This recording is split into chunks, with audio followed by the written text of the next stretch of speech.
Oi, tudo bem? Boa noite, pessoal.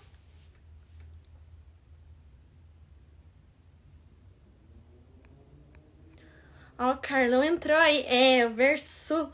Eu fui lá no teu perfil pra ver como é que falava o sobrenome dele, pra não falar errado. Eu chamando de Berçô. É Bersu.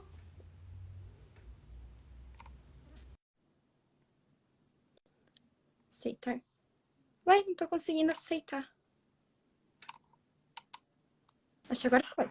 Opa, agora foi. Oi, tudo bem, doutor Tudo Bersu? bem? E aí?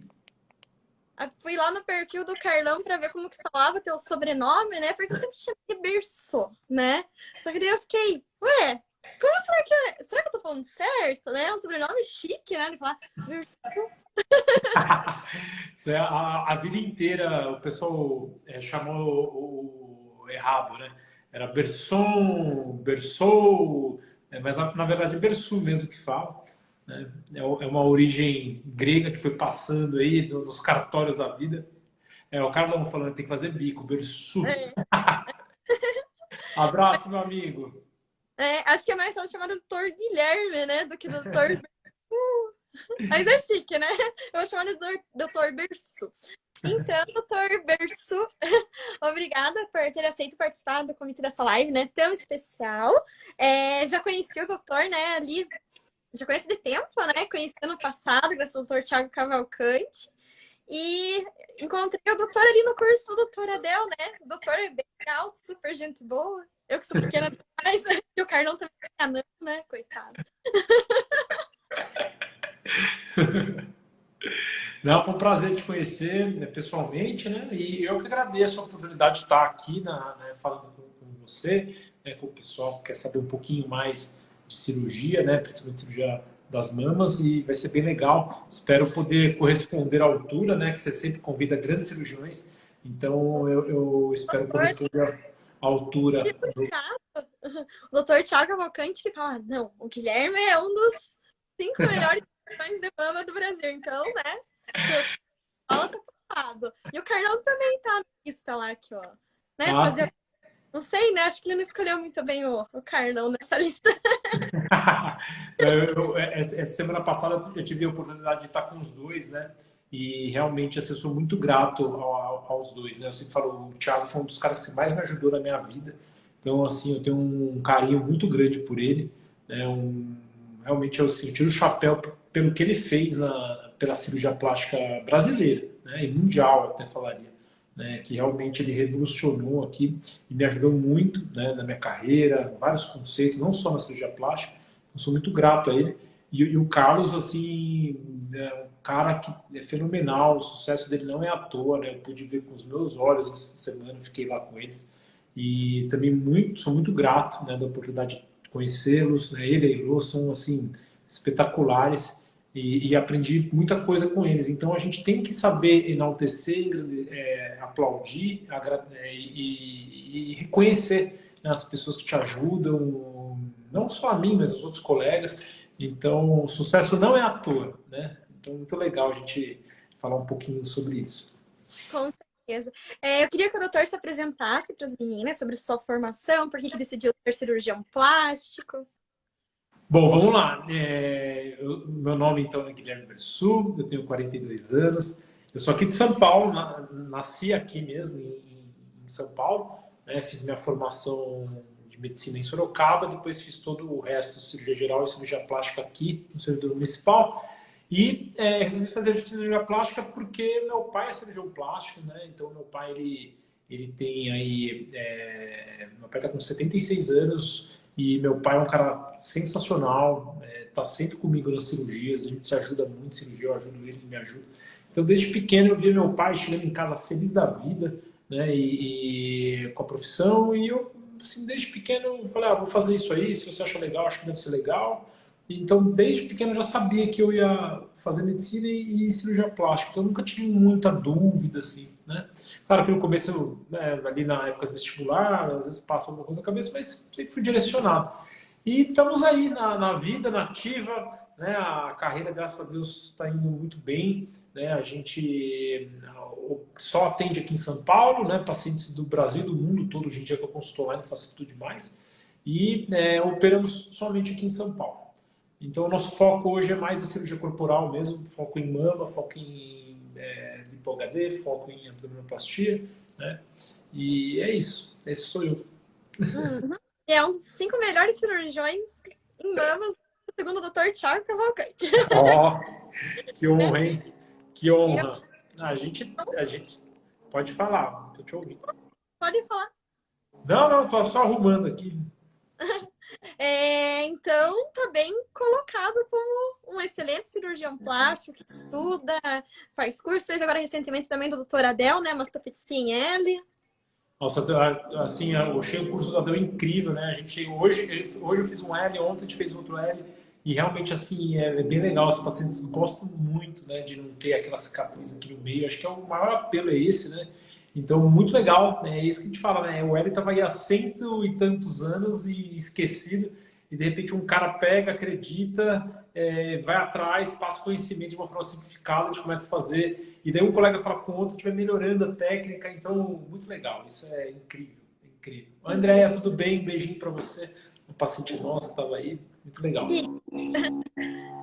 Eu vou dar início às perguntas, lembrando que as meninas também podem fazer as perguntas pelos comentários ou pela caixinha de perguntas que tem uma interrogação ali do lado, tá bom?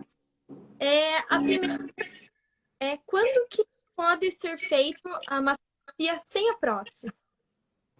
Então, eu sempre falo que cirurgia plástica, né, principalmente nos dias de hoje, tem muita informação, tem Instagram, tem isso, tem aquilo, é um grande jogo de alinhamento de expectativa. Então, assim, mastopexia sem prótese é para aquela paciente que tem um volume razoável de mama, né, que já tem uma idade que assim a prótese já não está fazendo muito mais sentido, já passou de uma idade assim que, né, ter uma prótese e tal, já não é aquela coisa assim que provavelmente era no passado, né? E tem que ter um volume, e a expectativa dela tem que ser assim, ok, minha mama está caída, eu vou melhorar o formato da minha mama, eu vou melhorar a altura da minha mama, mas eu sei que a minha mama não vai ficar com aquele colo marcado igual de uma prótese. Daí é muito legal você fazer uma mastopexia, né? Eu acho demais. E a gente pega hoje, muitas dessas pacientes já passou daquela fase, normalmente elas estão aí, já passaram dos seus 50 anos, não que pacientes de 50 anos não possam colocar prótese, mas são pacientes que, assim, por algum motivo não fizeram lá atrás, agora apresenta a mama com aquele aspecto caído, já tem um certo volume e quer melhorar o aspecto, então a gente faz uma mastopexia, né? E hoje a gente tem o advento do enxerto de gordura, que a gente consegue melhorar um pouquinho, aqui ainda mais o cleavage, faz também aquele sutiã interno para dar um pouquinho mais de suporte inferior. E essas pacientes, eu te digo assim, que elas ficam muito felizes, né? Muito mesmo. A gente vê que as pacientes que a gente alinha as expectativas, quando está bem alinhadinho, elas ficam muito felizes. Uhum. E em relação à quantidade de gordura, é muita gordura que vai para construir essa mama? É usado mais o tecido que está ali dentro? Como que é? A gordura, das que a gente coloca em cirurgia de mama, você pode fazer de duas maneiras. Então, assim, a maneira número 1, que é o que a gente mais faz, por exemplo, eu coloquei uma prótese de mama, fiz uma mastopexia com prótese, a paciente tem o tórax muito afastado, a gente põe a prótese, ficou legal, mas a gente quer juntar ainda mais, a gente põe um pouquinho, normalmente nessa região, é um complemento, né? Aquela finalização, né? Você não vai volumizar com gordura, você vai fazer o acabamento final, tá? Então essa é o que a gente mais usa no dia a dia. A gente usa em torno aí de 20 ml de cada lado, 30 ml no máximo. Tem outras pacientes, por exemplo, quem vai fazer explante, né? Tirou a prótese, vai ficar com a mão muito pequena. Daí o que você pode fazer? Você pode pegar um volume a mais de gordura, né? Colocar atrás do músculo, colocar dentro do músculo, colocar no parênquima mamário. Daí, nesses casos, a gente consegue colocar um volume a mais. Daí você pode colocar 150 ml de gordura, às vezes 200 ml, dependendo do tórax, do tamanho da paciente. Aí você consegue para dar um pouco mais de volume. Uhum. Eu imaginava que seria mais, tipo, comparado com a cirurgia do enxerto glúteo, né? Que tem gente que coloca 300, 400, 500. Assim, você consegue colocar, mas eu para cirurgia de mama, né, você tem uma limitação do espaço. Muitas vezes você quer colocar tudo de uma vez, a pega não é tão boa. Então, em alguns casos, você tem que dividir essa lip enxert entre 2 a 3 etapas. Né? Você tem que ver caso a caso. Né? Dá para colocar um volume maior quando você faz explante. Obviamente, você consegue colocar um volume a mais. Mas não dá para te falar assim, quantos ml que vai? Tem que ver o caso e tem que colocar até você ficar satisfeito. E você também não pode colocar tudo de uma vez, porque o enxerto, isso é uma dúvida muito frequente das pacientes. Então por que o enxerto perde? Porque o enxerto, ele precisa ser nutrido, né? Precisa chegar sangue de alguma maneira para ele viver. Né? Porque você tira uma célula que está num local e vai para o outro. Então você não tem um vaso chegando no começo nele. Então você precisa de alguma coisa para nutrir essa gordura. Então se você vai colocando gordura, tudo no mesmo lugar, fazer uma bola de gordura, a parte central não vai chegar irrigação, não vai chegar nada, não chega nutriente, não chega comida. Vamos falar uma linguagem mais leiga, assim, para a pessoa entender. Então essa parte ela perde, ela morre. Então só pega a periferia. Então por isso que você tem essa perda. Então o melhor é você colocar, às vezes, uma quantidade um pouco menor, mais espaçado, mais espalhado, porque a nutrição vai ser melhor. Uhum. Ô Mário, fala pro pessoal aqui, eu só dá para mandar o aviãozinho pro pessoal seguir a live, hoje é uma live muito especial, e o coraçãozinho, eu sempre falo nas lives. Eu assisti a live, acho que foi depois que vocês voltaram lá acho que foi Bahia que vocês estavam, não lembro agora. Teve uma live sua, né? Eu entrei rapidinho para dar uma olhada. Foi, a gente fez uma live lá, a gente tava lá de Pernambuco, ali em Muro Alto. A live também eu assisti, estava com a Adel do lado ali. Isso, foi legal. Tava boa a live, informativa e divertida também, né? Em relação a quem já tem prótese e apresentou rippling, pode ser corrigida esse rippling só com enxerto de gordura? Ou tem que trocar de plano? Ou quem já tem no plano dual plane tem que fazer alguma modificação? Então, normalmente, assim, para quem não sabe o que é rippling, né, fica umas ranhuras na mama, assim, ó.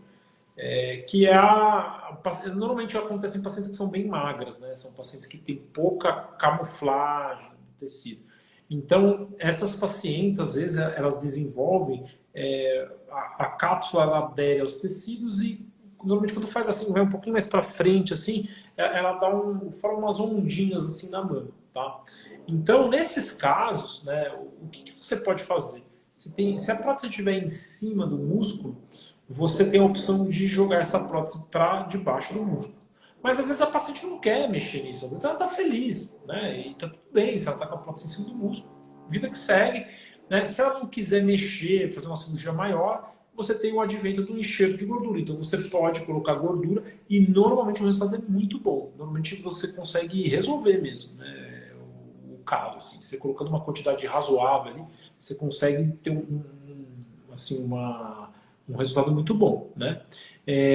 Quando essa paciente está com a prótese atrás do músculo, normalmente essas pacientes são pacientes muito magras, né? Daí também o resultado, o que você vai fazer? Você já está com a prótese atrás do músculo, tem um pouquinho de rippling, você tem que fazer enxerto de gordura. Agora o problema é que são pacientes muito magras, então você tem que caçar gordura de alguma maneira, normalmente tira daquela parte da frente da coxa, né? São casos assim que são mais difíceis, mas sempre dá para colocar um pouquinho e sempre dá para melhorar.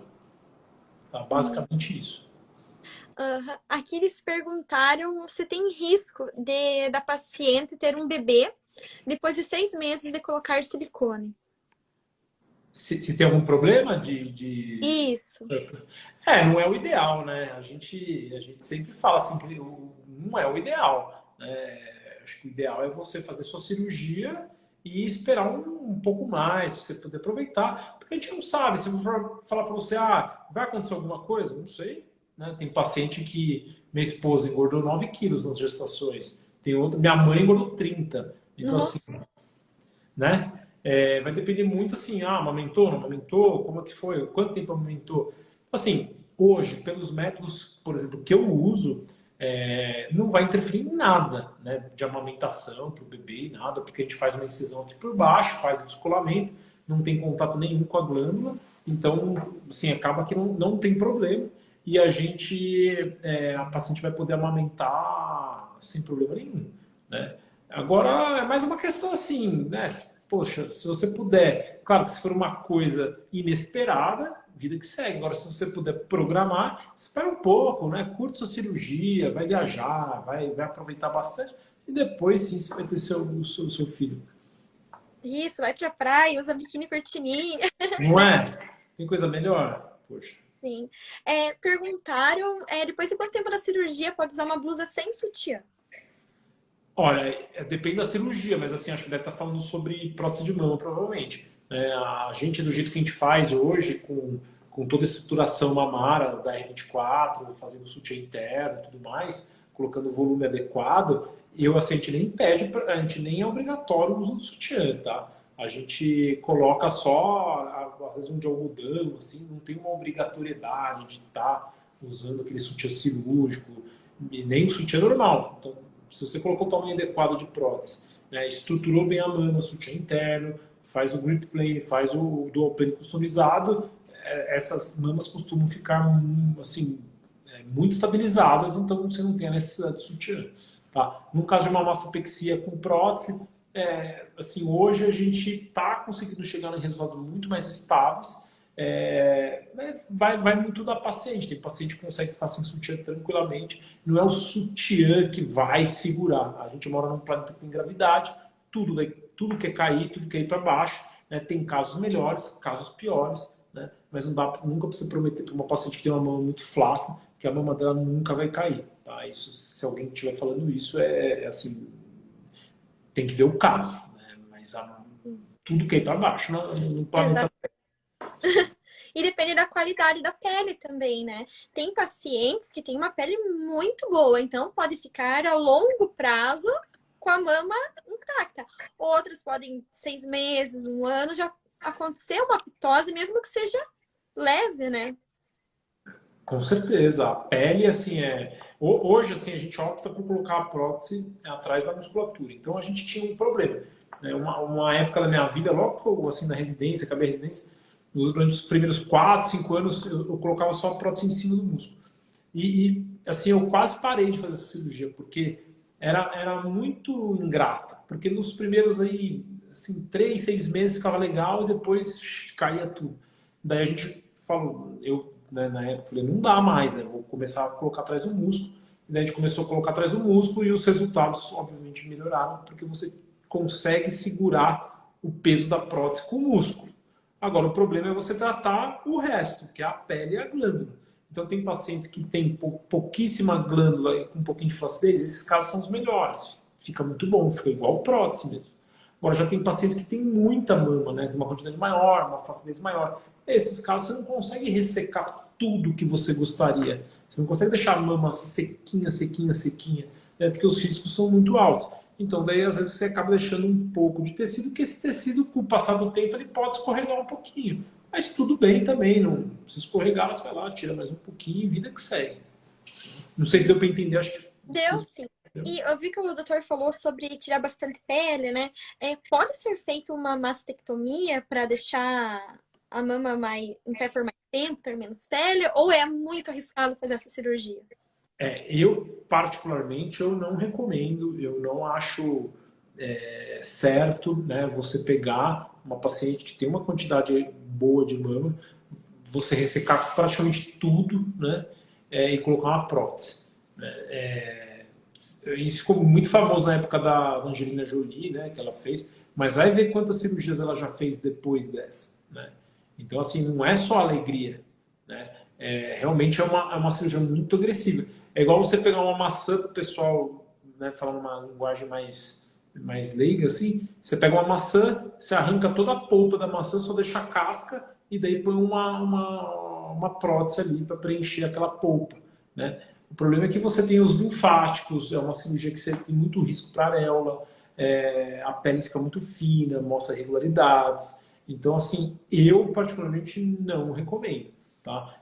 Eu acho assim, faça se você tiver na família pessoas que têm pessoas que tiveram diretamente ligadas, que tiveram câncer, e se você tiver a parte genética com os genes ali que mostram que você tem uma chance maior. Daí eu acho que vale a pena, daí é legal, você corre o risco, tudo bem, pô, você está sendo de um câncer, né? Agora, por estética, daí eu não concordo.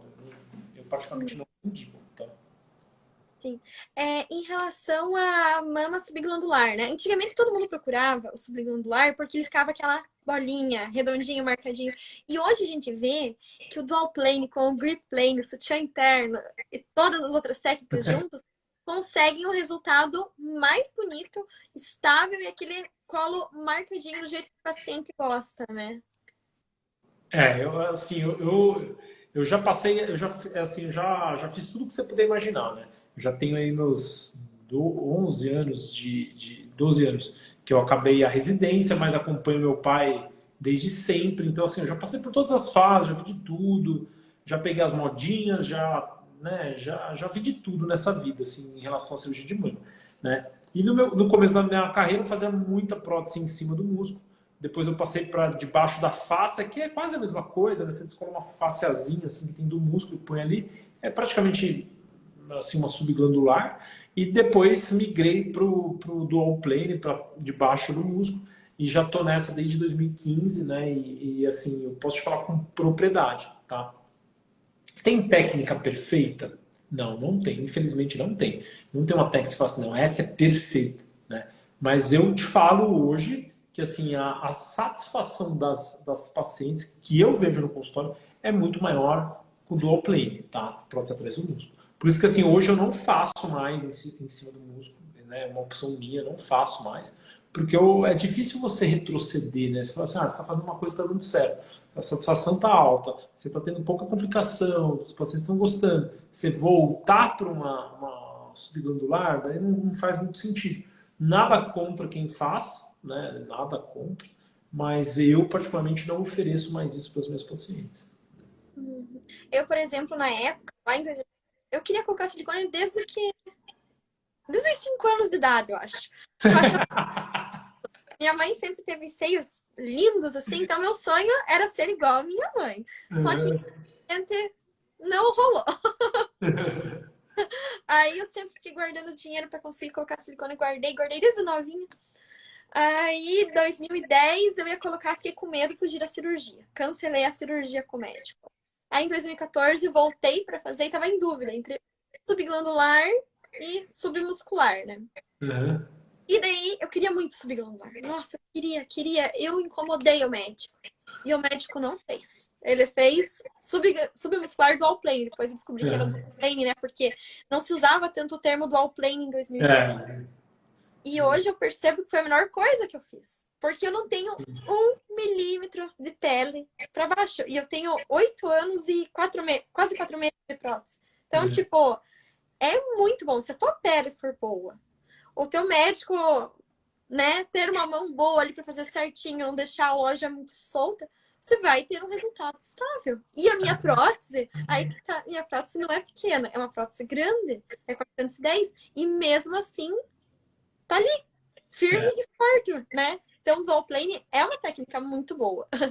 É muito boa. Isso que você falou me chamou a atenção, né?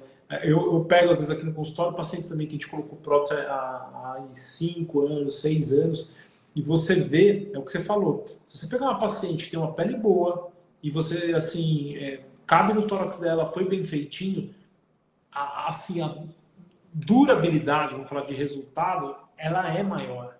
Porque você tira o peso da prótese da pele. Você entendeu? Porque o músculo está lá, ele segura a prótese, é ele que está fazendo força, não é a tua pele. Né? E quando está no subglandular, daí é a pele que segura. Então, assim, se você não tiver uma pele muito boa, provavelmente vai dar problema lá na frente, a mama não vai aguentar. Né?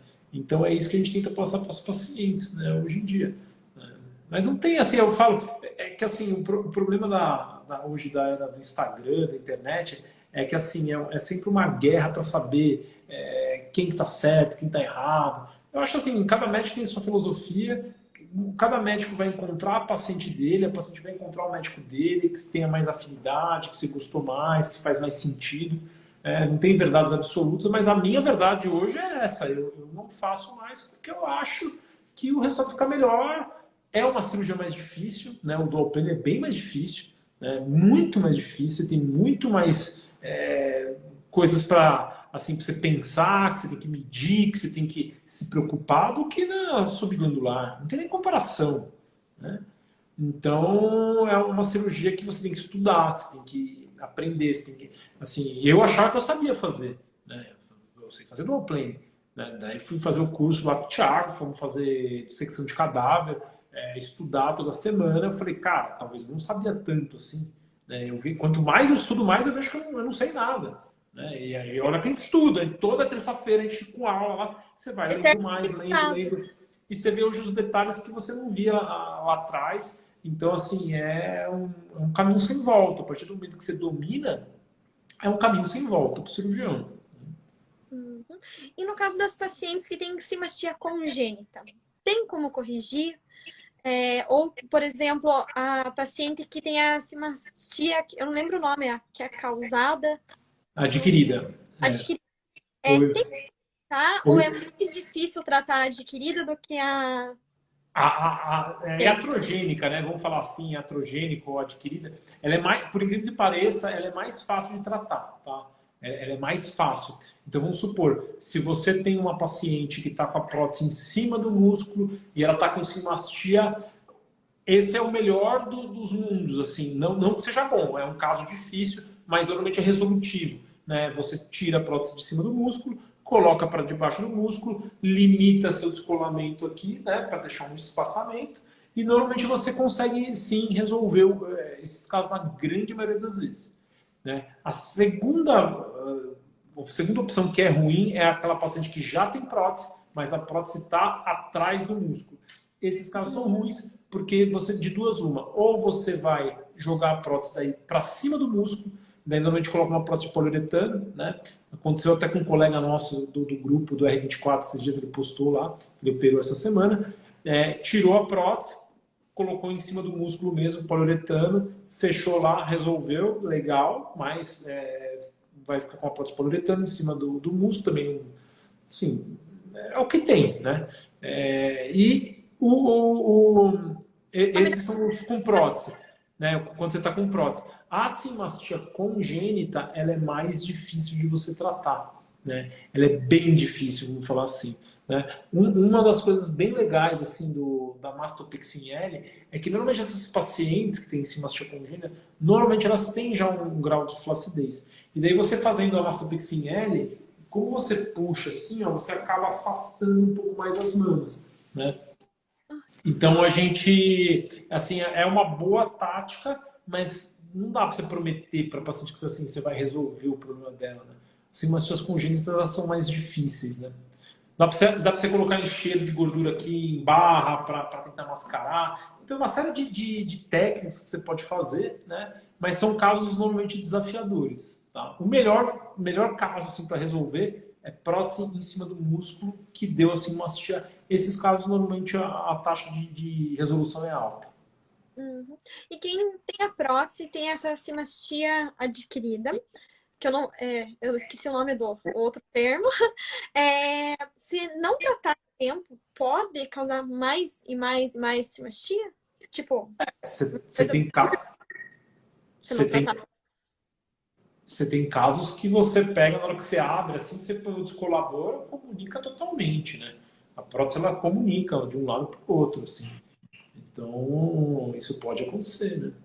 Uma coisa que também tem que tomar muito cuidado quando for fazer cirurgia de prótese mamária, né, é a gente prestar atenção no tipo de tórax da paciente, né? Que nem o caso que eu vou operar amanhã. Vou fazer amanhã uma inclusão de prótese, né? Uma brasileira mora nos Estados Unidos, veio para operar com a gente. Ela tem aquele pectus escavato, né? Que aqui, ó, ele é muito fundo, assim, faz assim, ó, tum. Então, assim, se a gente vai lá desavisado, não sabe o que está fazendo, coloca uma prótese grande, descola muito para cá, essa paciente com certeza ela vai evoluir com cimastia, com certeza. Então você tem que fazer também um planejamento pré-operatório adequado, né, para cada paciente, né, e ver o tipo de tórax, isso é fundamental, né? Toda vez que vai fazer uma cirurgia de mama, tem que saber o tipo de tórax, tem que tomar certos cuidados. Perguntaram se tem como prevenir a contratura capsular. E se ela acontecer, como tratar?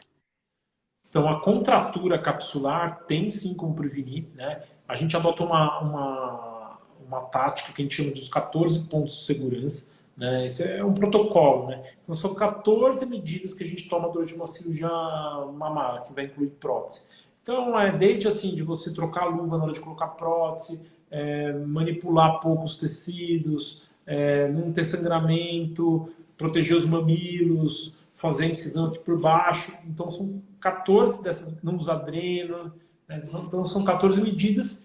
Se você seguir à risca essas 14 medidas, a chance de você vir a ter algum problema de contratura é muito baixa, né? Muito baixa mesmo, né? Então, quem normalmente tem contratura, né? E o que é a contratura? A contratura é uma reação do seu corpo à prótese mamária. Então, assim, todas as pacientes da galáxia, né?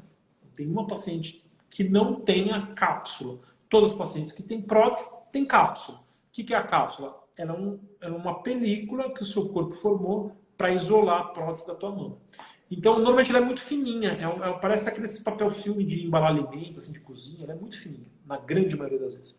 Algumas pacientes, por alguma razão, às vezes uma cirurgia que sangrou um pouco, às vezes uma cirurgia que, às vezes, a gente tem bactéria no nosso corpo. Então, assim, às vezes essa prótese, na hora de colocar a bactéria que está na pele, que apesar de a gente fazer toda uma asepsia, ela pega uma carona, vai lá e daí ela começa a formar como se fosse um caldinho assim, de bactéria, que a gente chama de biofilme. E a partir desse momento, o corpo começa a reagir contra essa bactéria e espessar essa cápsula. Então, isso que a gente chama de contratura, começa a contrair cada vez mais. Tá? Você vai morrer disso? É uma preocupação que você fala, nossa, meu Deus do céu. Tem vários os graus, né? Todos os graus mais leves, às vezes você nem percebe, é o médico que percebe. Então, assim, não é para falar, sair desesperado hoje, nossa, o doutor Guilherme falou que eu vou morrer. Não, pelo amor de Deus. Né? Assim, tranquilo, tá? Tem os graus mais graves que a paciente tem uma deformidade da mama, daí a mama começa a enrijecer, às vezes tem dor. Esses casos daí tem que fazer a cirurgia para trocar essa prótese, né? Em muitas pacientes, dependendo do caso, quando tiver, eu às vezes tiro a prótese e deixo um tempo sem, né? Eu falo, dou um reset na mama dela, a gente faz toda uma limpeza, deixa um tempo sem prótese e depois coloca, né? Que eu não quero contaminar, né? O que você pode fazer para prevenir, então? 14 pontos de segurança, escolher um cirurgião que tenha os cuidados, né? Que esteja atualizado, que tenha uma boa prática, e se instalada, se for os graus leves, tem uma medicação que você pode tomar, é meio off-label, assim, né? É um remédio que na verdade é usado muito para asma, mas em alguns casos ele consegue controlar e melhorar, né? E nos casos mais graves, só a cirurgia mesmo, a troca da prótese com a remoção da cápsula e normalmente troca de plano, né? Se estava em cima do músculo, joga para baixo, sem contaminar, daí normalmente resolve. Então, toda paciente que sente tipo um líquido dentro da mama já é um começo de uma contratura ou é normal ter um pouquinho de líquido? O líquido, assim, se for uma quantidade pequena, né, você pode ser assim, não é normal, né, você ter líquido na mama, né? Então, assim, você fala, é normal? Não é normal você ter líquido na mama. Mas provavelmente esse líquido ele pode contribuir para a formação de uma cápsula mais espessa. Tá? Então, assim, são diversas. Eu tenho líquido na mama, o que pode ser? Diversas as causas, né? Mas normalmente esse líquido é algo que a gente chama de seroma. Se ele for uma quantidade maior, tem que fazer uma investigação, né? Não é uma coisa legal, então você normalmente tem que fazer uma punção, investigar, ver o que está acontecendo, ver o porquê que formou isso. Então, normalmente, assim, no começo, logo que você fez a cirurgia, pode ter um pouco de líquido, mas a longo prazo não é uma coisa boa de você ter na mama, tá? Principalmente se a quantidade for maior. Eu vejo muitas meninas falarem sobre bolhas de ar na mama. E essas bolhas estão relacionadas a esse líquido, né? Deve formar alguma espuma, alguma coisa assim? Assim, se for logo no começo, é super comum, principalmente se for submuscular, você tem que tipo de enfisema subcutâneo. Então, assim, você operou, naquela semana lá, você passa a mão, assim, você sentiu uma crepitação, assim, né?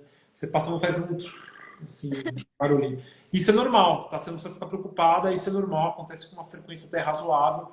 Isso é ar que entrou, né, e fica assim no subcutâneo, assim, debaixo da pele. Tá? Isso vai sair com o passar do tempo super tranquilo.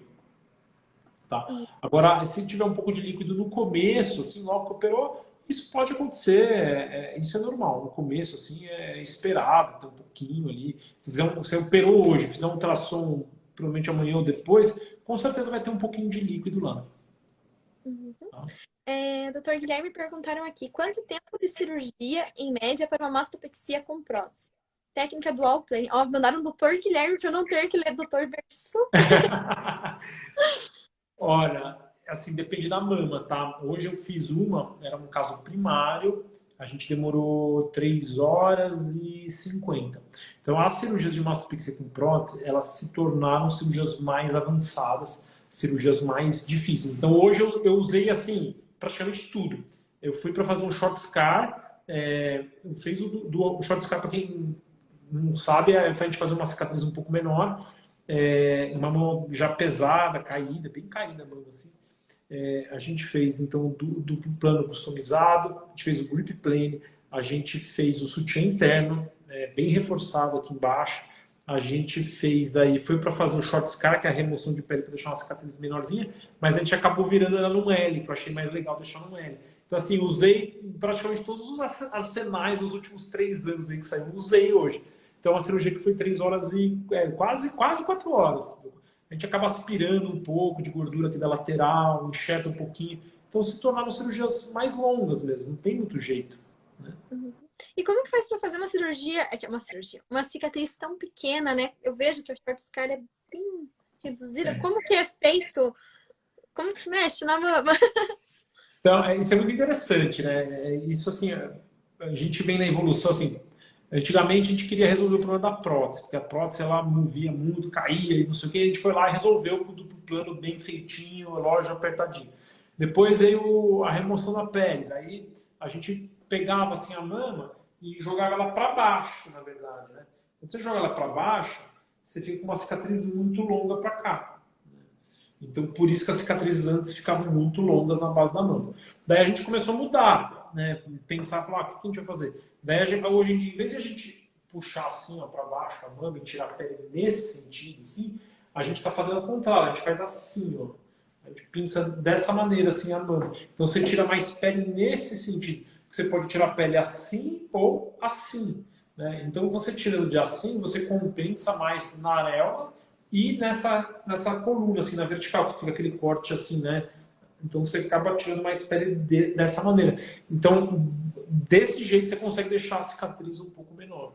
Né? Mas, ó, pessoal, não tem almoço grátis, tá? A cicatriz, assim, para algum lugar ela vai ter que sair. Ou pela areola, ou a coluna que fica um pouco maior. Né? Se você somar tudo, elas dão mais ou menos a mesma coisa.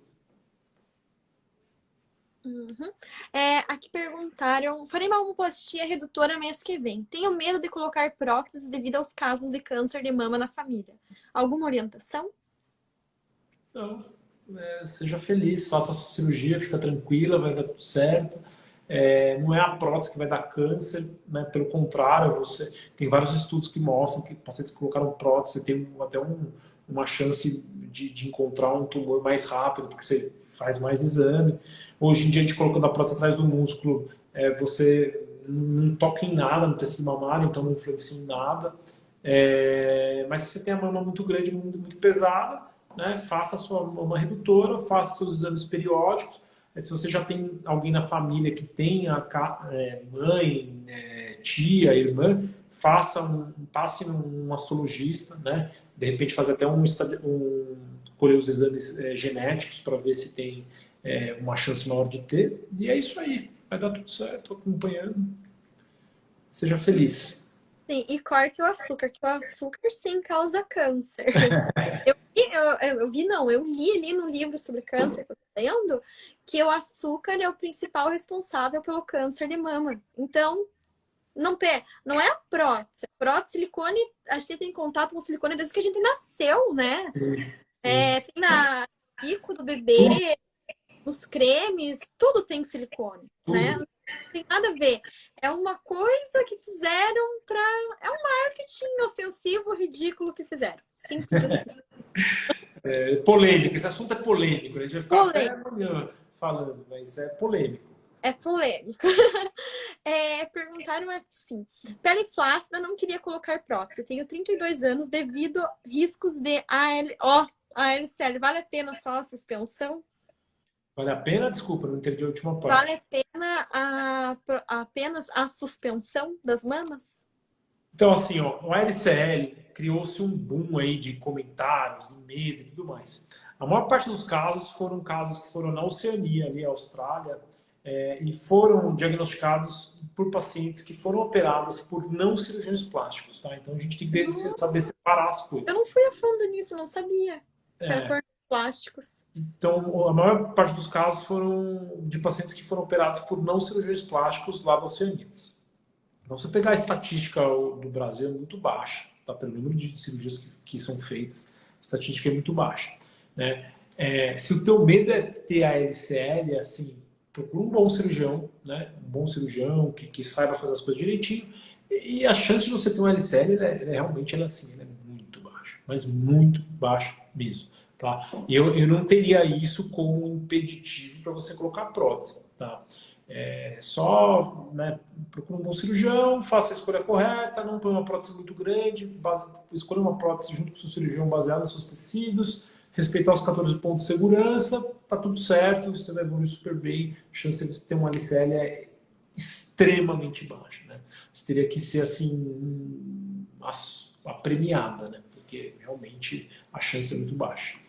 Exatamente. Eu tenho prótese Allergan e tá aí, ó, firme, forte, tranquila, saudável, né? Isso que Com importa. certeza, com certeza. Perguntaram assim: troca de prótese para plano submuscular com mastopexia, qual o prazo de recuperação? Essa é uma cirurgia que ela é bem assim, é uma cirurgia com uma dificuldade grande, tá? Hoje eu falo para você que é a cirurgia que eu considero mais difícil, assim, dentre as cirurgias plásticas, eu acho que talvez nariz e essa cirurgia, eu acho que é uma das cirurgias mais difíceis. Mas normalmente o tempo de recuperação é igual de uma mastro, né? Você vai trocar ali de plano, vai fazer vai jogar, tentar refazer a anatomia da paciente, vai tirar um pouco de pele. Então, vamos falar em torno aí de 10, 15 dias, dependendo do caso, né? Mas normalmente é isso. Tá? Mas são casos que são assim, normalmente essas cirurgias são um pouquinho mais demoradas, mas a recuperação é normalmente isso aí, 15 dias, né? De mama normalmente dá isso. Às vezes um pouco menos, né? Depende da paciente. Uhum. Perguntaram se pode ser feito lipo, renúvio e mastopexia na mesma cirurgia. Então, ótima pergunta. Eu fiz ontem exatamente essa cirurgia. Eu fiz lipo com renúvel e mastopexia sem prótese, tá? O que eu falo para vocês é assim, eu só topo fazer esses casos quando a paciente, assim, se o caso é um caso bom, né? Você pegar uma paciente que está muito fora do peso, o paciente tiver qualquer comorbidade ou uma umidade já mais avançada, eu não faço. A lipo de alta definição, né, ela se tornou uma cirurgia demorada, né? A gente usa tecnologia, usou no caso renúvel.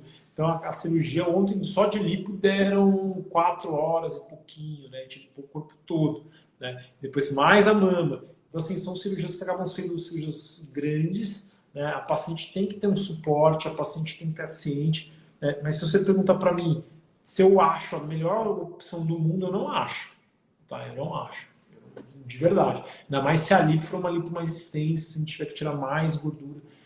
A lipo é uma cirurgia que ela, apesar de não ter cortes maiores, né, os furinhos ali, ela é uma cirurgia agressiva. A gente tem que orientar os pacientes. Né? Ela acaba sendo uma cirurgia depletiva. Então você acaba, da noite para o dia, você perde 4, 5 quilos, né, num volume maior, assim, do nada. Né? Então até o corpo se acostuma com isso, né, vai um tempinho. Então assim, dá para fazer, tá? Opere num bom hospital, opere com uma equipe boa. Então, ontem, nessa cirurgia, estava eu e mais 2 auxiliares, né? Cirurgiões plásticos e mais uma instrumentadora. Então, a equipe em 4, né? Para a gente justamente ganhar tempo, fazer com mais segurança. Então, isso é muito importante. Saiba o que você está fazendo, opere num bom hospital, que tem uma retaguarda, né? Que daí dá para fazer. E qual tem mais tempo cirúrgico? Uma mamoplastia sem prótese, né? A redutora sem prótese ou com prótese? Com certeza com prótese, né? Com prótese demora mais, né? Porque você tem mais ou menos aí 45 minutos, uma hora. Assim, pessoal, a mastopexia com prótese são 2 cirurgias, né? São 2 cirurgias, isso tem que deixar bem claro. A primeira cirurgia é uma inclusão de prótese, é igual a gente faz na R24, a gente faz todo o protocolo igualzinho, né? Então a gente vai lá, abre, põe a prótese, cola bonitinho, fecha, a gente lacra, a gente não quer ver mais a prótese. Então essa foi a cirurgia número 1. Depois a gente vai fazer a cirurgia número 2, que é normalmente uma mastopexia, né, com redução de parênquima mamário. Então é a segunda cirurgia. Né? Uma mamoplastia redutora só tem uma cirurgia, que é justamente a retirada do tecido mamário e a elevação dos tecidos. Então, com certeza, com prótese demora mais. Uhum. Aqui tem uma pergunta bem interessante de uma paciente alta. Ela tem 1,82 m de altura. Ela quer saber como fazer para preencher bem o tórax. Seria uma prótese bem grande? A gente tem que ver, né, a escolha da tua prótese vai ser baseada principalmente a medida mais importante é essa medida aqui, ó, que a gente tira assim, ó, se a gente passar uma linha aqui nessa região aqui, nesse osso, a gente jogar a mama para o meio, você vai ver que ela vai fazer uma voltinha. Daí a gente mede, né, dessa voltinha até a lateral aqui, assim, mais ou menos onde acaba a mama, um pouquinho depois da areola, assim. Daí a gente vai pegar uma fita métrica e vai medir essa distância. Daí a gente vai colocar numa tabela. Nessa tabela já tem assim, então vamos supor, essa distância aqui ó, deu 12. Eu vou lá na minha tabela, eu sei que 12, basicamente, tá bem básico. Isso tem outras medidas que a gente tira, mas essa é a principal. Então, 12 centímetros de base de mama vai dar uma prótese de 325 ml. Daí você faz outras medidas lá para ver se ganha um pouquinho a mais, ganha um pouquinho a menos, mas sabe que vai ficar mais ou menos nesse range aí, 300 ml. Aí você vai lá, escolhe com a paciente. Eu normalmente funciona assim no meu consultório. Eu tiro essas medidas, falo, ó, o teu máximo é 300, é daí para baixo. Ok? Ok. Ah, não, doutor, eu quero mais. Infelizmente, comigo, não opera. Né? Tem um monte de gente que opera, mas eu não vou fazer porque eu sei que no futuro vai dar problema. Né? Daí a gente pega, coloca a paciente no simulador, então a gente tem um simulador, fotografa ela, põe lá a prótese mais ou menos que a gente escolheu, mostra para ela, vê se ela gosta. Gostou, maravilha. Não gostou, daí assim. A gente fala que o bom é que o simulador que sempre fica melhor. Na vida real, assim, sempre fica melhor do que o simulador. Maravilha, né? Senão a expectativa da paciente seria frustrante. Eu não sei como funciona o simulador, nunca. Na minha época, não sei se tinha. E eu também depois não fui reconsultar com o médico que tinha simulador. Eu pensava que o simulador ele causava uma expectativa muito alta na paciente. Maria, depende do discurso, Bem, né? então, que não é o contrário, fica mais bonito depois. Mas depende muito do discurso do médico, né? Se eu chegar para você e falar assim, olha, Maria, vamos supor, você não tem prótese, se a gente consultar comigo, vamos colocar você no simulador aqui, né? Olha, vai ficar igualzinho, vai ficar demais, e daí você vai lá, dá uma ajeitada ali, pô, fala assim, nossa, eu quero vender essa cirurgia. Você vai lá, faz uma melhor simulação da tua vida para justamente a paciente se encantar com aquilo, para ela fechar com você. Daí você vai lá, prometeu que ia ficar igual ali do simulador. Chega lá, se opera, não ficou. Né? O que vai acontecer? Você vai ficar feliz? Você não vai. Então, assim, quem me conhece sabe. O meu discurso é assim, ó. É uma simulação, como o próprio nome diz. Eu adoro quando os pacientes não gostam da simulação. Porque eu falo, ó, bom que você não gostou, vai ficar bem melhor na vida real. Né? E fica mesmo, na vida real fica bem melhor. Né? Eu uso o simulador basicamente para mostrar para as pacientes as alterações que ela tem de tórax e de mama, porque isso é bem legal, assim como um método de educação da paciente. Né? E para ver assim diferenças entre uma prótese redonda e uma anatômica. Daí é muito legal. Né? Você consegue mostrar. Mas não para ficar assim, deixa eu ver a de 300. Agora põe a 325. Agora põe a 375. Agora põe o perfil alto. Põe o perfil baixo. Assim, não é legal isso. Né? Porque a diferença é muito pequena, vocês não conseguem ver. É difícil você ver a diferença assim, de uma 275 para uma 300. É muito difícil. 20 metros não faz diferença. Não faz diferença. Né? É legal para você ver isso. Uma anatômica de uma redonda. Né? Se a gente sobe mais a prótese e não tira a pele, a paciente vai ficar com waterfall, aquela quedinha. Isso é legal, porque as pacientes já têm flacidez. Tá? Então, é uma ótima ferramenta de educação. Né? Então, é muito legal. Eu recomendo fortemente os colegas, às vezes me ligam perguntando. É um investimento alto, né? O simulador não é barato, mas é muito legal, agrega muito na consulta. Então, as pacientes gostam. O doutor falou sobre prótese anatômica, né? A minha próxima pergunta era sobre prótese anatômica. Em quais casos que é indicado a prótese anatômica? Naquelas pacientes que têm aquele tórax mais alto ou naqueles que é o tórax mais estreito? Eu vou até pegar aqui para mostrar só um minutinho, um segundinho. Vou ativar os comentários para poder mostrar melhor. Se vocês quiserem, pode mandar na caixinha de perguntas ali, alguma pergunta. Então, assim, né? Eu sou fã de prótese anatômica. Hoje eu uso em primária, eu tenho usado em torno aí de 60% de próteses anatômicas, mais do que redonda até. É uma questão também um pouco regional. O meu público aqui em São Paulo, que me procuram, são pacientes que querem uma mama mais elegante, ela não está tão interessada em uma mama muito grande, ela quer meio que passar despercebida, mas quer um volume, tá? Então, assim, eu tenho usado muita prótese anatômica e, assim, estou muito feliz. É uma pena que a Mentor tirou, né? A gente está sem Mentor, porque as da Mentor são as melhores, né? Mas a gente tem usado hoje, não tem conflito nenhum, nem nada, né? Da Silimed, tá atendendo, mas é uma prótese que, assim, eu gosto muito. Então, só para o pessoal que está aí, às vezes o pessoal não sabe, é legal a gente falar um pouco sobre isso. Essa aqui é a prótese redonda, ó, pessoal. Ela é redondinha assim, ó, como vocês já devem conhecer. Ó, ela é redondinha, ela tem um formato redondo. Então, você põe o centro de maior projeção dela, ó, é bem no meio, ó, tá? Então, ela é bem no meio. Essa aqui, ó, é uma prótese anatômica, ó, pequenininha. A base dela também é redonda, mas ela pode ser mais alongada, ela pode ser mais achatadinha. Só que o centro de maior projeção dela é mais baixo, tá?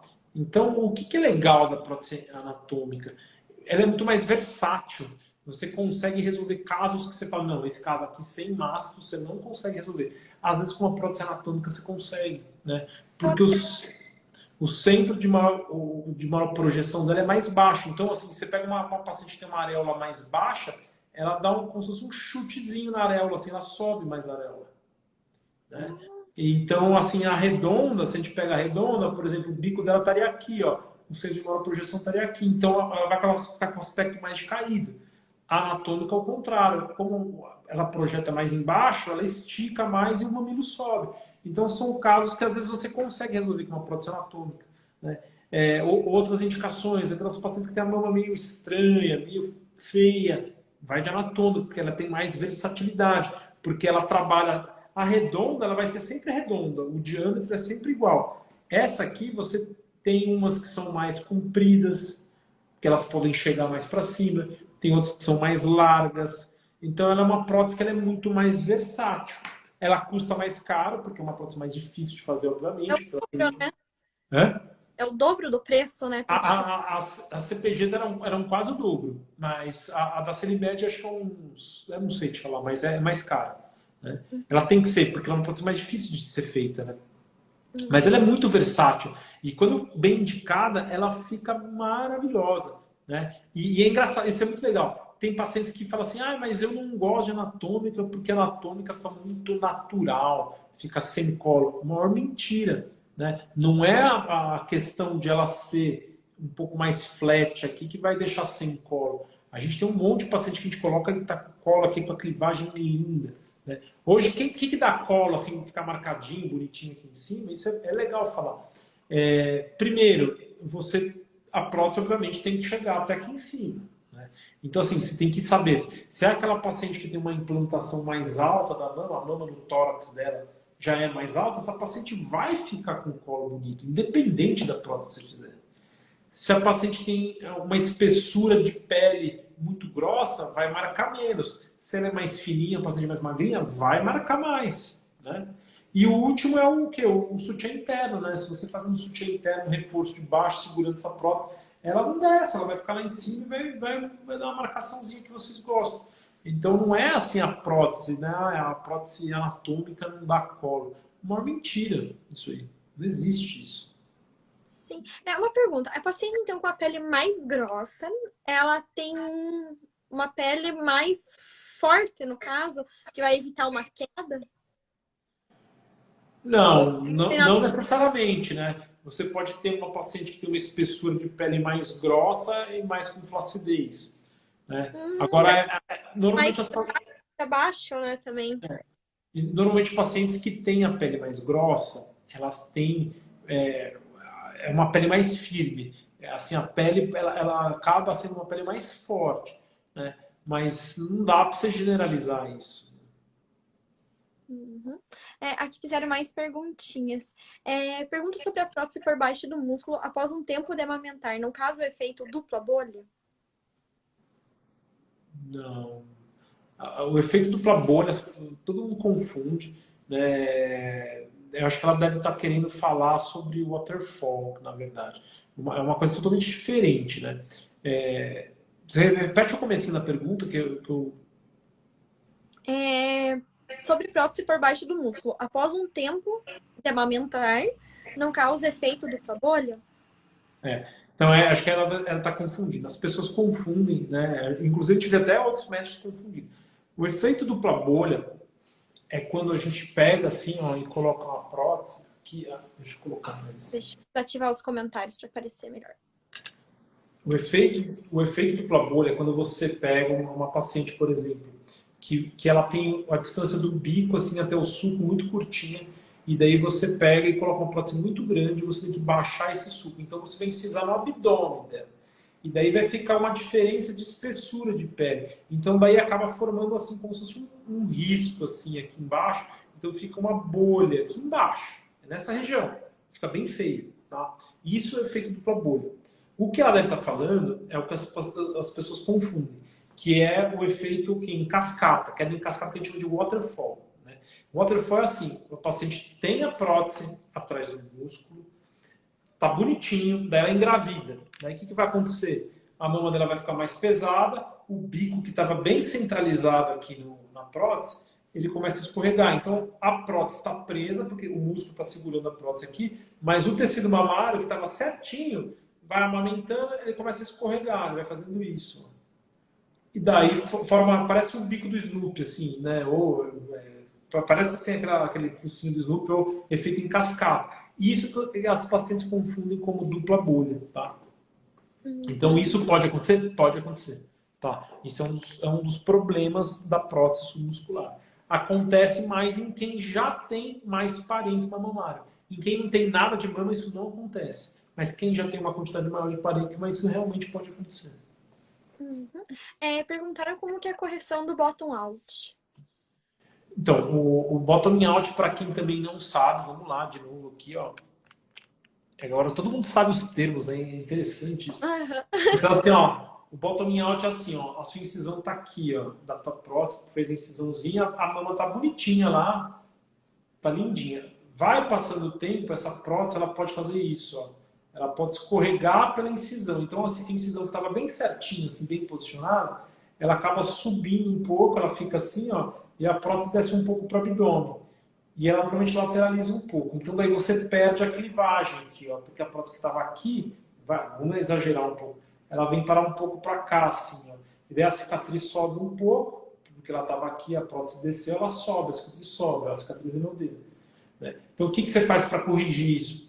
Você normalmente tem que abrir a cicatriz, tirar essa prótese, descolar mais essa região aqui, então você descola essa parte aqui do músculo, né? Se estiver atrás do músculo, obviamente, normalmente está, né? Descola mais esse músculo, reposiciona a prótese lá para cima e faz um baita de um reforço aqui, que é o sutiã interno, um fio bem forte para essa prótese ela ficar no lugar. Então, basicamente é isso que se faz.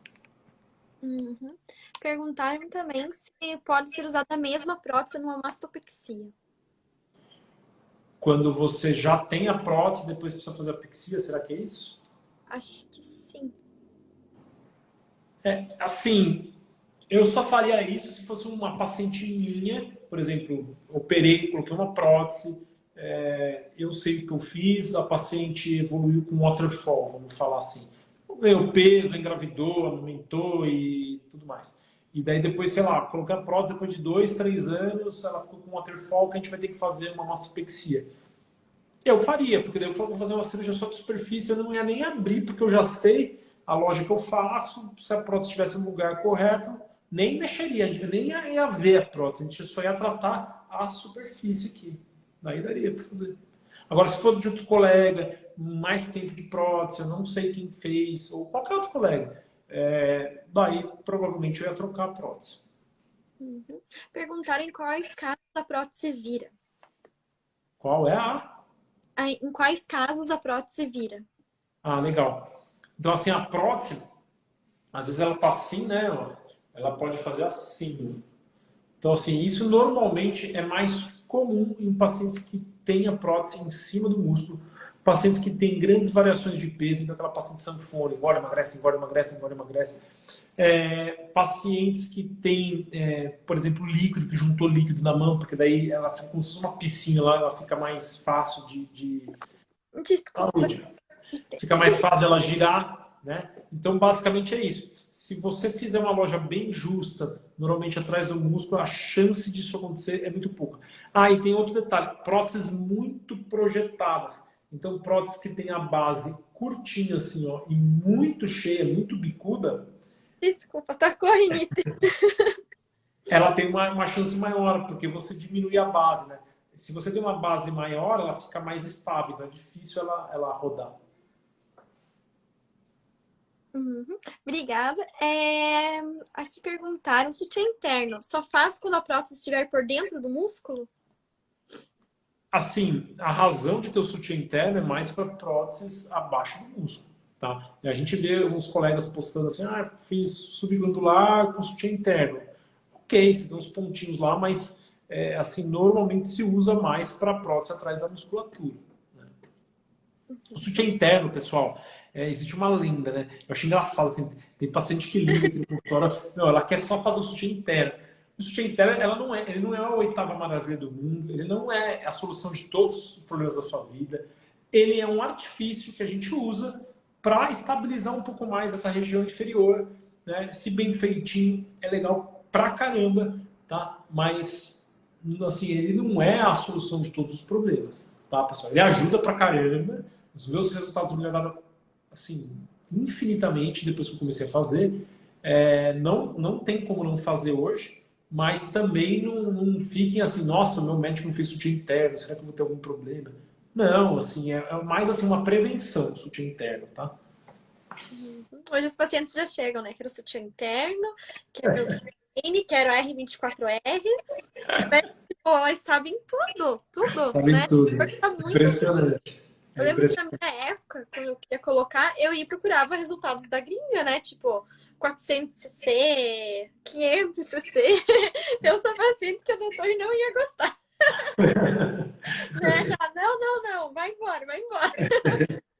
Mas Ou é, inter- na cabeça. mas eu acho que isso que é legal, né? Hoje em dia o Instagram ele é muito bom justamente para isso. A gente consegue, assim, filtrar os pacientes que você quer. Então, quem me acompanha, eu fico lá, falo o dia inteiro, ó, pessoal, assim, ó, isso é uma filosofia minha. Não tá errado, você tá feliz com 400, você tem 8 anos. Não, parabéns, que legal, teu médico fez uma excelente cirurgia, tá até hoje, tá direitinho. Não tem verdades absolutas, né? Tem a minha verdade, as coisas que eu acredito, as coisas que eu gosto, né? Então, acho que você tem que encontrar o teu médico. Encontrou, só saiba se ele é uma pessoa atenciosa, se ele vai te cuidar bem, se ele faz as coisas direitinho, né? Caso bom e caso ruim, todo médico tem, todos têm. Sim, Né? só não tem intercorrência, um probleminha que não opera, né? Quando você opera, você tá correndo o risco de acontecer alguma coisa. Por mais que você seja o melhor, o mais cuidadoso, o mais Com estudioso, certeza. né? Não tem como, né? Se tivesse como prevenir tudo isso, né? Eu sempre falo assim, né? A gente sai de casa, todo dia eu saio de casa, a primeira coisa, eu vou fazer uma cirurgia, eu acordo, rezo para o paciente, né? Peço para Deus me dar a sabedoria de fazer a coisa certa, né? Na hora que eu estou me escovando, eu mentalizo, eu falo assim, hoje eu vou fazer a melhor cirurgia da minha vida, né? A gente entra, quem está lá, é para fazer, eu tenho certeza, qualquer médico, pode ser assim, um picaretão, né? Desde que não seja uma má pessoa, assim, né? Mas às vezes o picaretão ali e tal, eu duvido que alguém entre para fazer um mal para outra pessoa, sabe? Um médico. Eu duvido, né? Então é isso. Mas saber se informar, procura alguém legal, entendeu? Que opere no hospital direito, que tenha uma equipe legal, que saiba que está atualizado. É isso. Uhum. Fizeram uma pergunta ali sobre o submuscular total. Por que que ele não é mais feito? Porque quando você tem assim o músculo, ele. Deixa eu pôr aqui, ó. O músculo ele é assim, né? Ele vem até aqui embaixo, aqui, assim. Ele começa aqui, e ele termina aqui, assim. Então, ele tem a origem aqui, ele tem essa parte aqui também que ele agarra no externo, e ele vem para cá. Então, ele é bem grandão, assim, né? Então, o que que acontece? Se você pega, abre esse músculo por aqui, assim, e coloca uma prótese aqui, primeiro vai acabar uma prótese menor, né? Porque você não vai conseguir espaço para essa prótese. Então vai acabar sendo uma prótese menor. Segundo, dá dor pra caramba, porque quando você põe, entra rasgando tudo, estica demais, acaba dando muita dor. Terceiro, você acaba tendo muita dinâmica, né? O que é dinâmica? Qualquer movimento que você faça, a prótese faz tchum, tchum, tchum, fica mexendo assim lá dentro. Então, quando a gente faz o dual plane, o que é o dual plane? A gente continua com o músculo lá, segurando, a prótese está embaixo, então aqui, isso seria o total. O dual plane seria isso, a gente soltar a parte de baixo para uma parte da prótese ficar descoberta de músculo. Com isso, você diminui muito a dinâmica, né? Quando a paciente movimenta, ela não mexe tanto. Em alguns casos nem mexe, você nem consegue perceber assim que mexe, né? E você consegue colocar volumes maiores com menos dor, tá? Então é mais negócio. Uhum. Então, o paciente que tem o dual plane, ele também sente a prótese se mexer? Que nem quando quem tem submuscular sente a prótese. Entendeu ou eu expliquei errado? Não entendi. Assim, o doutor falou que às vezes a paciente contrai a mama. Não, eu que estou pensando isso, eu entendi errado o jeito que o doutor falou. É assim, a paciente que tem a prótese dual plane, se ela contrair o músculo, ela vai ver a prótese se mexer ou não? Então, Igual alguns casos pode acontecer, né?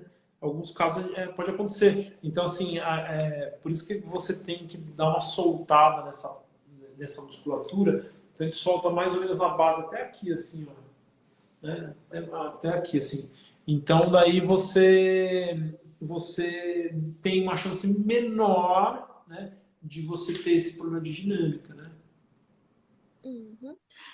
Perguntaram também qual é o risco de fazer mastopexia secundária. Doutor, eu não sei qual que é o seu tempo, eu tô livre que eu posso fazer a live, mas, né, porque não para de vir pergunta, então o doutor que manda, tá bom? Não, vamos mais um pouquinho aí.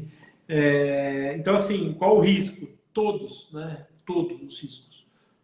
Os principais de mastopexia secundária, posicionamento da prótese. A prótese, você refaz a cirurgia, os tecidos já estão muito danificados, a prótese pode sair um pouco do lugar. Você tem risco de necrose de areola, né? Esse é um risco real, pode acontecer. Que mais? Você tem o risco do bottoming out, você tem o risco de tudo, de não ficar bom, porque são cirurgias que já normalmente os tecidos estão mexidos. Claro que hoje, né, a gente conseguiu padronizar a cirurgia, né, melhor, então a gente tem muito mais confiança. Vi um monte de paciente que eu fiz aqui, elas entraram. Tem vários. Paula, tá aí, um beijinho para você, obrigado pelo carinho. Mas são cirurgias que são assim. Você pergunta para mim, eu vou feliz para essa cirurgia? Não vou, assim, eu vou preocupado também, porque é uma responsabilidade enorme. E são cirurgias que são. Essas, assim, às vezes eu demoro 6, 7 horas para fazer uma cirurgia. E você vai como se estivesse indo para a guerra. Você vai com todas as técnicas que você aprendeu na vida, todo o material, fio farpado, funil, tudo tem direito. E hoje em dia a gente consegue entregar uma cirurgia melhor, né? Com casos assim que ficam perfeitos, né? Outros assim não ficam, né? Mas é por isso que eu sempre falo, a minha consulta aqui, normalmente eu demoro 1 hora e meia, 2 horas, não tem pressa. Então esses casos a gente explica muito, né? Eu sempre falo, perfeição não existe, a gente quer melhorar. Se chegar para você e for perfeito, maravilha, mas perfeição não existe. Exato. Esse que é o problema, né? E nós aí nas redes sociais, às vezes, uns resultados, e elas pensam, eu vou ficar igual, mas não é, né? Cada paciente é única, né? O resultado que tua irmã gêmea teve não vai ser o mesmo resultado que o seu, né? Não vai. Aqui tem uma pergunta bem interessante. Como é realizada uma mastopexia de uma mama tuberosa? Tem alguma particularidade da cirurgia nessa diferença anatômica? Sim. Mamas tuberosas são mamas bem difíceis, né? Normalmente, para quem não sabe, são mamas que parecem um tubinho, assim, né? São pacientes que têm um anel, assim, que a mama fica parecendo um... Sabe aquela... quem é mais velho vai saber, vai lembrar. Tinha um clipe da Madonna, né, aquele, acho que Like a Virgin, né, que ela usava uns negócios assim, mais ou menos aquilo, tá? E normalmente de um lado é mais do que o outro, a base da mama ela é bem estreita, assim, e o bico fica bem grande. Então são casos bem difíceis. Pacientes que têm isso são pacientes que normalmente, assim, elas são mais complexadas porque deve ser muito ruim você viver com isso, né? E são casos que são bem desafiadores, tá? Então você tem que ter certos cuidados. Normalmente, assim, não normalmente, mas tem casos que é melhor você fazer em 2 etapas. Então, na primeira etapa, você melhora, faz uma pexia, deixa as mamas, porque normalmente são mamas bem assimétricas, daí você deixa as mamas pequenininhas, as duas mais ou menos iguais ali, e daí depois, no segundo tempo, você põe a prótese e faz mais algum acerto.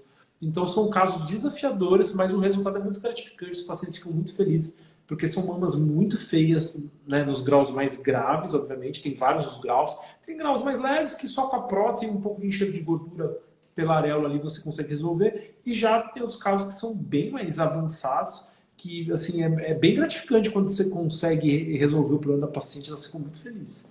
Mas são cirurgias difíceis, tá? Eu vou fazer uma pergunta ali, mas eu quero fazer uma pergunta para o doutor. Claro, O Bianco ele sempre vai falar isso. Quanto menos mexer na mama, melhor. O doutor também concorda? com certeza. Assim, para você mexer na tua mama, eu acho que tem que ter uma razão muito boa, né? Você tem que acordar e falar assim, ó, você tem certeza disso que eu vou fazer? Mexer, quanto mais você mexer na mão, é pior, né? É pior. Você tem que mexer quando realmente assim, ó, não rola mais, não tá dando, né? Agora não dá mais. Você tem que estar muito incomodado, porque não é tão simples assim, né? Você tem uma infinidade de variantes que ali que pode até deixar teu resultado pior do que está hoje.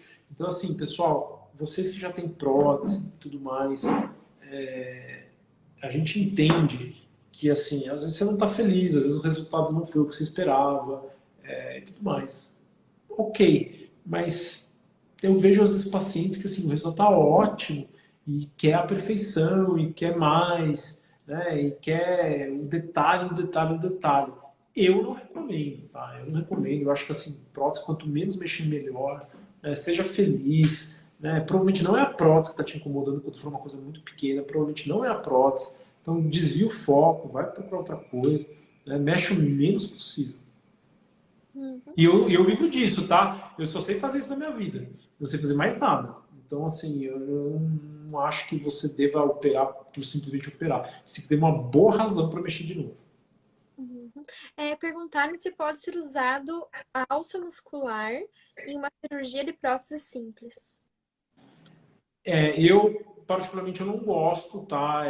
A gente não recomenda muito, porque o que acontece? Essa alça muscular é um pedaço de músculo que a gente deixa assim, ó, e normalmente a gente usa para mastopexias. O que acontece? Essa alça, ela acaba deixando a prótese mais alta. Então a prótese acaba subindo mais. E daí descasa com o bico, porque o bico vai ficar mais baixo, então vai ficar daquele aspecto bico olhando para baixo. Tá? Então, por que a gente usa mais na mastopexia? Porque na mastopexia você vai colocar o mambinho onde você quiser. Você já vai fazer o corte, você possuindo na posição correta, a prótese fica mais alta, os pacientes gostam, mas no implante simples não vejo com bons olhos se você usar alça. Não. Perguntaram também sobre quanto tempo depois de ter bebê pode fazer a cirurgia. Eu sempre falo assim, você tem que esperar pelo menos uns 4 meses depois de parar de amamentar. E se parar assim, não amamentei, espera pelo menos uns 6 meses, né? Por exemplo, teve o filho e não amamentou, espera pelo menos uns 6 meses. Teve o filho, amamentou até 1 ano, espera até 1 ano e 4 meses, né? 4, 5 meses que é o tempo da mama desinchar. E as pacientes que elas estão ansiosas, né, para colocar prótese, elas podem tomar algum remédio para secar o leite? Pode, tem aquele Dostinex, né? A gente passa normalmente o Dostinex, ele dá uma secada legal, assim. Pode tomar, assim. Ainda produto sobre leite. Eu vejo que muitas meninas falam que com a prótese, de repente, começou a ter leite. E nem grávidas estão. Por que isso acontece? Você tem um estímulo, né? A prótese ela acaba apertando ali a mama e você tem alguns pacientes que daí tem a produção do leite. Então, a própria cirurgia é um eixo de hormônios, né, que faz. Então, tem alguns pacientes que realmente acaba tendo uma produção. Você tem a prótese em contato com a glândula mamária, acaba espremendo, acaba saindo. Não é leite, né? É um colostro, né, na verdade. Né? Então, isso pode acontecer sim, tá? Não é tão assim raro. Você vê que até com uma certa frequência. Exatamente, ó, alguém escreveu aí, a galactorreia, né? Às vezes você vê. Às vezes você está fazendo a cirurgia e a paciente nem está grávida, daí na hora que você põe a prótese, você vê pelo o bico saindo um pouquinho assim. Por isso que a gente usa o protetor de mamilo, que é um dos 14 pontos de segurança, justamente para não contaminar. Nossa, né? Tipo, quem que ia pensar nisso? Um protetor de mamilo evita que cause esse. Ele ajuda bastante. Então é uma boa ajuda. Uhum. Perguntaram sobre o funil de Keller. Ele realmente ajuda a diminuir a cicatriz? Ajuda a diminuir a... Cicatriz. Não, eu não uso por causa da cicatriz, né? Eu acho que a cicatriz ela fica melhor. Então, assim, para quem não sabe, pessoal, o funil é um dispositivo que a gente usa. Qual que é a grande vantagem que eu vejo, assim, né? Nem é o tamanho da cicatriz. Você tem um funil, você pode colocar a prótese de duas maneiras. Ou você pega a prótese, assim, encosta ela na pele aqui, e começa com o dedo fazer assim, ó, tá, tá, tá, tá, tá, tá, tá, tá, tá, tá, tá, tá. Ela tá raspando na pele aqui, ela pode pegar e arrebentar o músculo e ferir a bordinha da cicatriz, porque pelo atrito, né? E daí você põe a prótese lá, ou você pega esse funil, a prótese ela sai direto da caixa, direto pro funil, você não encostou. Daí você posiciona a boquinha do funil assim. Parece aquelas funil de confeiteiro para fazer uns desenhos assim. Daí você põe isso aí dentro da incisão e com a mão você faz. A prótese já vai direto lá para dentro, ela escorrega e vai lá para dentro. Qual que é a vantagem para mim? Não machuca a borda da incisão, muito legal, a cicatriz costuma ficar melhor, menos chance de abrir essa cicatriz. Ela não.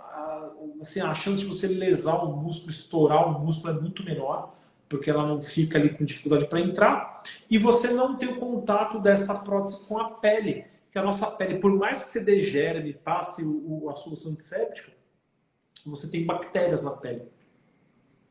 Então é menos chance de você ter contaminação. Então é isso, acho que tem muita vantagem. É claro que tem um custo a mais, né, na cirurgia, mas, por exemplo, para mim não é opcional mais, né? Ah, você quer operar comigo? Ah, doutor, não, eu não quero funil porque aumenta o custo. Assim, eu vou usar, né? Eu vou usar. Não tem essa opção. E no caso, assim, né, pensando em contaminação, seria ideal a paciente ela usar um sabonete para evitar contaminação pós-operatório, esses antibacterianos, sabe, esses específicos? No pós, assim, eu não vejo. Claro, o paciente tem que ter higiene, né? Não adianta operar e daí vai tomar banho de 5 dias. É banho diário, a gente na R24 a gente libera no mesmo dia. Então, a paciente opera, 1 hora e meia depois ela toma chuveiro tomando banho sozinha, vai para casa, ela fica com um curativo aqui, que é um hidrocolóide, um curativo, uma plaquinha, que ela vai tirar só depois de 21 dias, pode molhar, assim, não tem uma necessidade de você tomar banho com sabonete antibacteriano. Eu sempre falo, fez espuma, tá bom. Perguntaram aqui também sobre o Botox, se ele pode ajudar a cicatriz ficar mais bonita. Eu já fiz em algumas pacientes, né? Eu faço mais aquelas pacientes que a gente já sabe, por exemplo, ela já fez o abdômen, a cicatriz dela tá ruim, tá hipertrófica e ela quer fazer uma mastopexia. Daí eu proponho para o paciente, vamos fazer Botox? Vamos. Então a gente já aplica na hora da cirurgia. Então o Botox ele paralisa ali vamos falar assim, a região da cicatriz, né? Então você tem uma chance dessa cicatriz não ter, diminuiu assim um microcisalhamento, né? Forças assim contrárias da cicatrização. Então você tem uma chance melhor de ter uma cicatriz melhor, né? Então nessas pacientes que a gente já sabe, já tem o conhecimento, tem uma cicatrização ruim na primeira cirurgia, eu sempre proponho para elas fazerem o Botox. Daí já faz na hora da cirurgia, faz assim no finalzinho a gente aplica assim vários pontinhos, né, na cicatriz, nas bordas. Uhum. O doutor gostaria de falar mais alguma coisa? Meninas pararam de mandar pergunta agora? Se eu gostaria de falar mais alguma coisa? Não, Sim? acho que Sobre mamas? eu acho que assim, já são quase 9h30, né? Deixar uma mensagem assim para vocês, pessoal. A gente, o médico ele tem muita responsabilidade no que ele faz, né? O Instagram ele dá muita voz para muita gente. Então, assim, a gente tem um dever ético e moral, né, de não enganar as pacientes, né, de mostrar uma coisa séria, um trabalho sério, é isso que eu procuro fazer, né? Assim, vocês que estão aí, vocês, a maioria são leigas, a maioria não sabe das coisas, a maioria compra uma ilusão, muitas vezes criadas por nós mesmos, né? Então eu vejo esse negócio do sutiã interno, é uma febre, o sutiã interno, né? Eu acho que assim, não existe perfeição, então primeira coisa é isso, não existe perfeição, cada uma é cada uma, você só tem uma de você, não tem duas, então faça a cirurgia por você, escolha uma equipe capacitada na cidade de vocês, não vá pelo preço, tá? Normalmente o preço mais barato você pode desconfiar que tem alguma coisa, alguma qualidade está caindo, né? Cirurgia plástica, ô Adel, um abração para você, querido. Cirurgia plástica, assim, realmente ela tem o valor dela, você tem que comparar com um bem de luxo, você tem que comparar com uma viagem, como uma bolsa, um carro, é isso que você tem que comparar, né? E não faça loucuras, né? Não faça loucuras, né? Não opere se você não tem ainda condições, junte, né? Se programe, procure um bom profissional, esclareça todas as suas dúvidas, faça uma ótima consulta, né? Esclareça todas as suas informações e seja feliz, né? Isso não fica se comparando com a amiga, porque a amiga colocou mais, colocou menos, quero trocar. Vai procurar outra coisa, vai, assim, vai ser feliz, né? É isso que a gente quer. E parabéns pelo profissional maravilhoso que o doutor é aí, né? Muito obrigado. Era bem, fala bem, e também já recebi resultados das suas pacientes e elas falam muito bem do doutor também. Que bom, fico feliz esse feedback, né? A gente fica contente, né, de atender bem, de ter bons resultados, né? Então a gente fica feliz, tá, sabe que está no caminho certo. E queria te parabenizar, né, por você, pela tua página, né, pelo trabalho que você faz. É bem importante, né? Então eu falo até esse recado assim, não só a gente tem a responsabilidade, mas você como uma formadora de opinião também tem essa responsabilidade. E eu vejo que você sempre chama bons profissionais. Isso é legal, né? Dá muita voz para vários profissionais de gabarito que estudam. Então isso é muito legal. Todo mundo sai ganhando. Exatamente. Então, obrigada, doutor. Obrigada a todos os meninos que participaram da live. Eu vou deixar a live salva aqui. E eu não sei, eu posso marcar o doutor para aparecer nos dois perfis? Claro, com certeza. Com Então certeza. tá bom. Então vai ficar salvo no meu perfil no doutor Guilherme Bersu. Ó, parabéns, acertou. Falei certo? E também vai no YouTube. Porque às vezes tem tanta live aqui na página que as meninas não conseguem achar, né? Tipo, tem live desde 2020. 2020 é a primeira live que fiz com o doutor Edgar e a segunda com o Thiago. Então tem muita live, né? Então eu deixo no YouTube. Então, se vocês quiserem procurar depois e não encontrarem a live, é só digitar. Tem a nossa primeira live também lá, de maio. Foi maio? Não Sim. lembro se foi maio, se foi. Não lembro agora. Né? Mas tem a nossa primeira live. Então, vocês vão lá no YouTube, digita Mari Canfield e daí Guilherme Bersu. Então, vocês vão achar a live lá. Então, boa noite e até a próxima. Maravilha. Beijinho, muito obrigado, Mário. Beijo para vocês, Imagina, meninas. obrigada a você. Até Tchau. mais. Descansar que amanhã tem cirurgia. Tchau, Boa tchau. cirurgia. Tchau.